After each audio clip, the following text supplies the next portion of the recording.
From legends to letdowns, these DCEU stars took very different paths.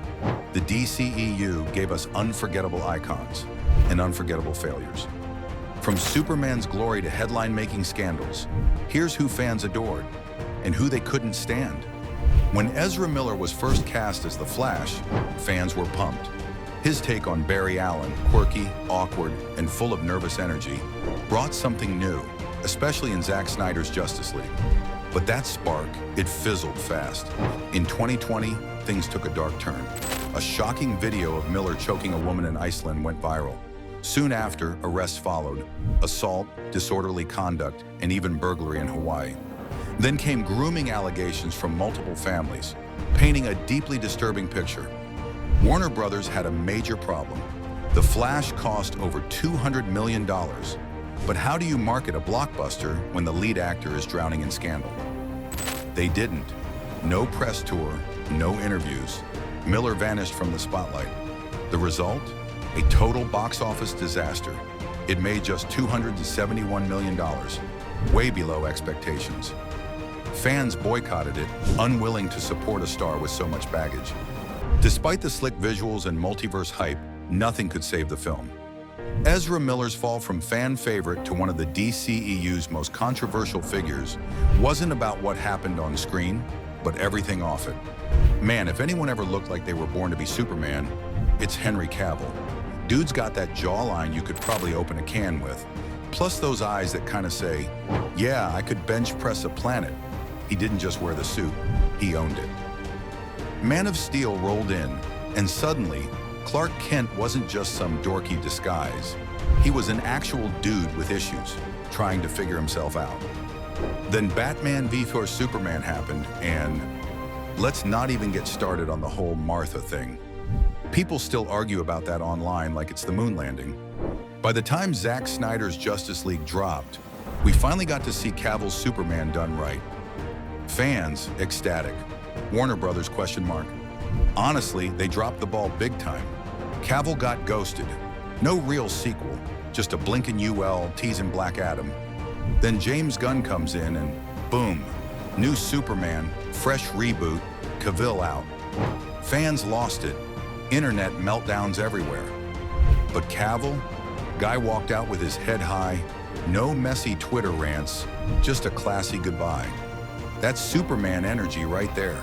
If you ask me, he's still the Superman, on screen and off. Not just for how he played it, but for handling the whole mess with actual dignity. It's hard not to respect that.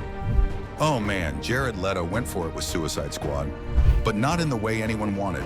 The dude got so deep into his method acting rabbit hole that he was allegedly mailing his co-stars dead rats, used condoms, and yeah, some truly weird notes.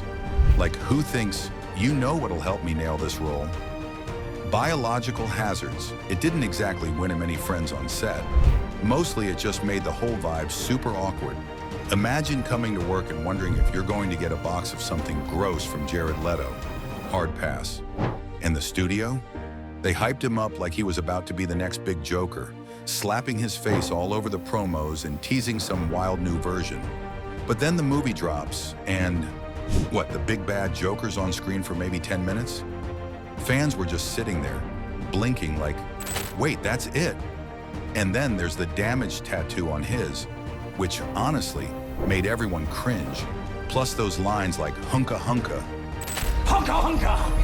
Hunka hunka! It all felt so try-hard, like your uncle at Thanksgiving desperately trying to be cool with the kids. People weren't having it. The backlash hit fast. Warner Brothers quietly pretended he never happened for Justice League. Blink and you'll miss him. Then Joaquin Phoenix came in and just blew everyone away with a Joker that had some depth. And after that, Barry Keoghan creeped people out in The Batman with his spin. Leto's version, it got left in the dust and nobody was clamoring for a comeback. So in the end, instead of leaving behind a legacy of chaos or brilliance, Leto's Joker mostly just left everyone rolling their eyes. For a lot of comic book fans, he didn't revolutionize the character. He just made him kind of unwatchable. Oof. The second Margot Robbie swaggered onto the screen in Suicide Squad, Everyone else faded into the background. Harley Quinn just hijacked the whole damn movie. Nobody stood a chance. Robbie went all in, busted her butt with stunt training, nailed every fight scene, and somehow made Harley feel like she jumped straight out of a graphic novel and into real life. Sure, not every spin-off was a home run, Looking at You, Birds of Prey, Haters. But even when the scripts wobbled, Robbie didn't. She flexed her acting chops, especially in The Suicide Squad, where Harley finally got to be more than just a glittery wrecking ball.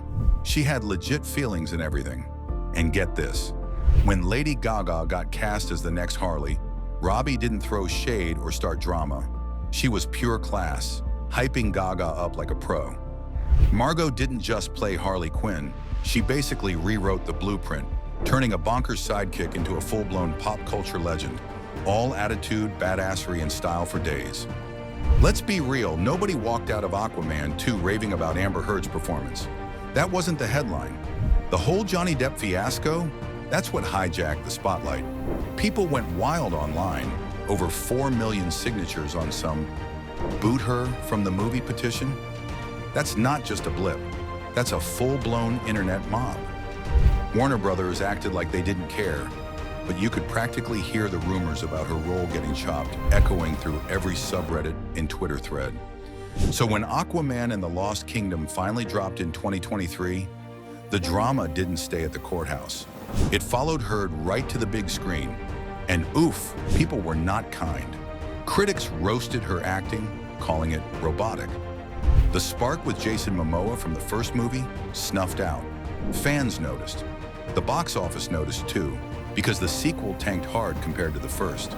433 million sounds nice until you remember how much the first one hauled in. And online, chaos. Memes everywhere, arguments that went in circles, and people threatening boycotts like it was their job. Even hardcore DC fans got that weird, cringe-worthy feeling seeing her show up again. The damage was done way before the opening credits rolled. Honestly, Amber Heard's Mara is barely a footnote now. She's the person everyone associates with courtroom drama and PR nightmares, not some iconic superhero moment. In the DC universe, she's the poster child for controversy, and yeah, a lot of folks would rather forget she was ever part of it. Before 2018, Aquaman was the punchline of every superhero joke. An orange suit talking to fish, you get it. Then Jason Momoa stormed in. Rugged, bold, and surprisingly funny, he flipped the narrative on its head. Suddenly, Aquaman wasn't a joke. He was a box office powerhouse, smashing records with over 1.1 billion and becoming the DCEU's top-grossing film. Momoa didn't just play a hero, he made one. But it wasn't just the trident and tattoos that won fans over. It was Momoa himself, his love for animals, his passion for the planet, and his wild, lovable energy made him instantly relatable. He wasn't trying to be cool, he was cool.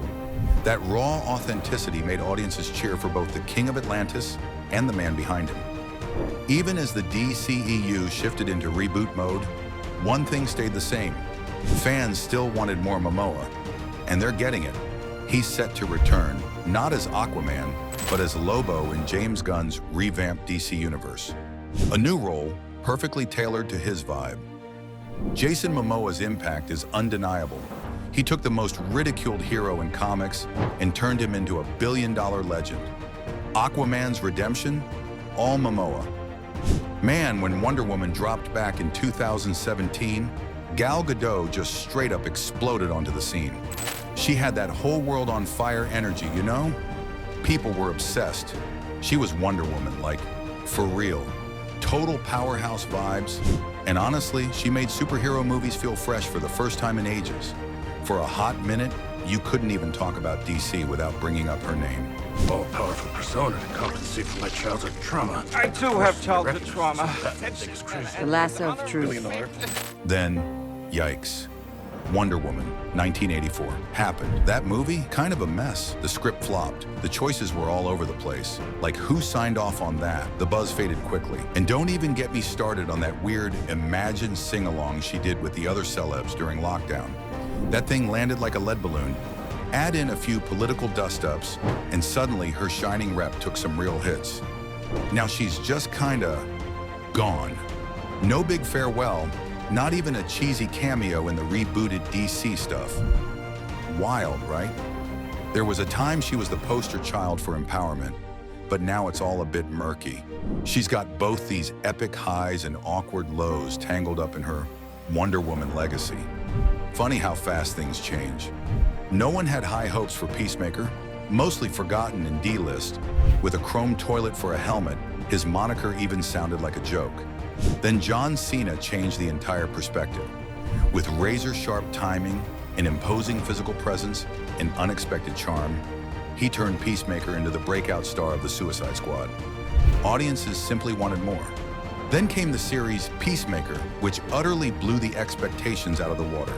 Praised with a 93% score on Rotten Tomatoes, this show delivered vomit-worthy humor, wild action, and an almost disrespectful amount of emotional depth. It was not simply a time-hurry-by kind of show. The show rather made people care. Cena proved to be a surprise in showing real acting chops, speaking volumes about his prowess beyond being a wrestler in a costume. Behind the higher side of respect, he continues to keep that going. A now viral clip of him asking a fan for consent before his filming displayed humbleness beyond the Thunder hero persona. He was one as much as he acted the part of a humble anti-hero. The fans loved him even more as a result. And the best part? He's not done. Peacemaker Season 2 is confirmed, making Cena one of the rare DCEU stars surviving James Gunn's reboot. John Cena proved you don't need an iconic cape to shine. With the right actor and writing, even the oddballs can take center stage and steal the spotlight. The DCEU had highs and total wipeouts, but with the reboot ahead, a fresh start is on the horizon. If you like this breakdown, hit like, share it around, and subscribe for more deep dives into your favorite heroes and villains. Thanks for watching. See you in the next one.